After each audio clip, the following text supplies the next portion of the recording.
Olá, mamães! Obrigada por estar aqui comigo para mais um vídeo, mais um pouquinho da nossa história. Para quem não me conhece, meu nome é Joana. Estou nas redes sociais como mãe a todo custo. Sou mãe de um bebê cardíaco, né? E vou contar um pouquinho como é que foi receber o diagnóstico, né, da patologia do Paulo.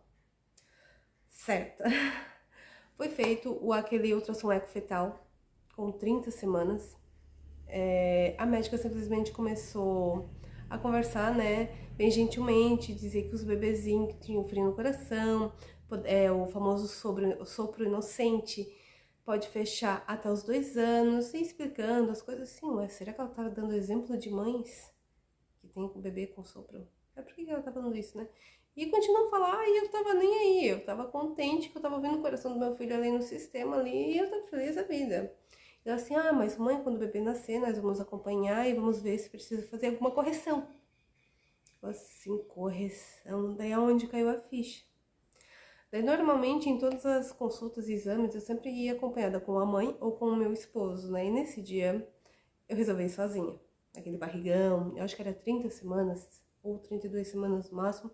Tava com aquele barrigão, fui dirigindo, fui pra lá e recebi essa notícia, né, que meu filho era portador de uma cardiopatia.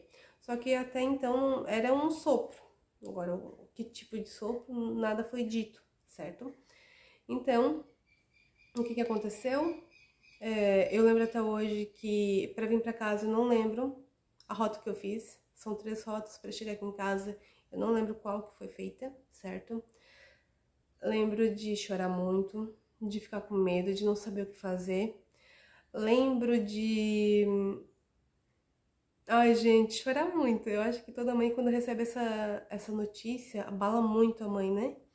E daí veio uma outra época para dar mais um sustinho, né? Com 33 semanas ou 34 semanas. O meu bebê parou de mexer. Quando né? Foi bem na época que eu tomei aquela beta 30. Se eu não tô falando errado, tá? Mas me perdoe se eu falar errado. Que é aquela injeção de corticoide pros pulmãozinhos do neném, né? Então, daí ele ficou simplesmente 5 dias sem mexer, meu filho. 5 dias. Então, eu estava em hospital internada e o meu nenê não mexia. Era dado doce, era dado tudo liberado pra mim, pra ver se estimulava o bebê mexer, mas nada resolvia. Eu também fiz o acompanhamento da diabetes, né? Então era furado o dedinho cada 3 horas durante 5 dias e não escapava nem à noite. Então eu tive todo esse acompanhamento e o bebê não mexia muito. Com isso, um dos médicos, né, até me falou que o motivo pelo qual o bebê não estava se mexendo é porque eu tinha que saber também que eu poderia ter um bebê com síndrome. Não a Down, porque normalmente eles vê nos primeiros ultrassom, né? Não a Down, mas ele me falou mais 3 tipos de síndromes ali que até hoje eu não lembro. E daí, mas, né? Enfim, foi aquele susto, né? Até hoje, claro que eu tenho que ter algumas coisas, ainda vou ter que fazer vários exames no meu filho, principalmente com a geneticista, né? Que trabalha nessa parte genética, mas vamos deixar o assunto para um outro vídeo, né? Então, eles falavam que talvez seria síndrome da Down até. Eles achavam no hospital e seria isso que não estava mexendo o bebê, ou talvez o ultrassom diziam que foi feito errado, não foi notado. Então, seria isso o resultado. Então, nós esperamos chegar o dia do nascimento do Paulo. E no dia que ele nasceu, foi feito exames. A médica disse que estaria me encaminhando para Joinville, que o tratamento deveria ser lá. Que é um caso mais profundo, tinha que cuidar, enfim, pegar com os cirurgiões, né? Tá conversando com os cirurgiões. Fomos a Joinville com 2 meses de vida, 2 ou 3 meses de vida, e lembro até hoje que foi feito exames nele. E a doutora, né, ela sempre é muito direta. Ela chegou e disse: mãe, foi bem assim, eu lembro até hoje. Mãe, teu filho tem tetralogia de Fallot. A mãe, eu já vou avisar pra mãe que a cirurgia é de grande risco. Já tenho que falar pra mãe que você pode chegar a pegar o nenenzinho em óbito dormindo, né? No outro dia pegar na cama em óbito. A cirurgia, ele pode virar óbito. O pós-cirúrgico, ele pode vir óbito. Assim, bem assim, né? Então, nenhuma mãe está preparada para isso, né? Nenhuma mãe está preparada para receber esses tipos de informação assim, né?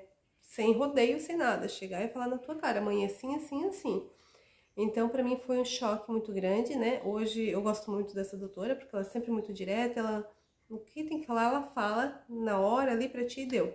Então, no começo eu não aceitava isso, eu não sei se é porque eu não aceitava que meu filho tinha problema, ou eu não aceitava que ela jogou tudo na minha cara e eu não estava pronta para receber essas informações, né?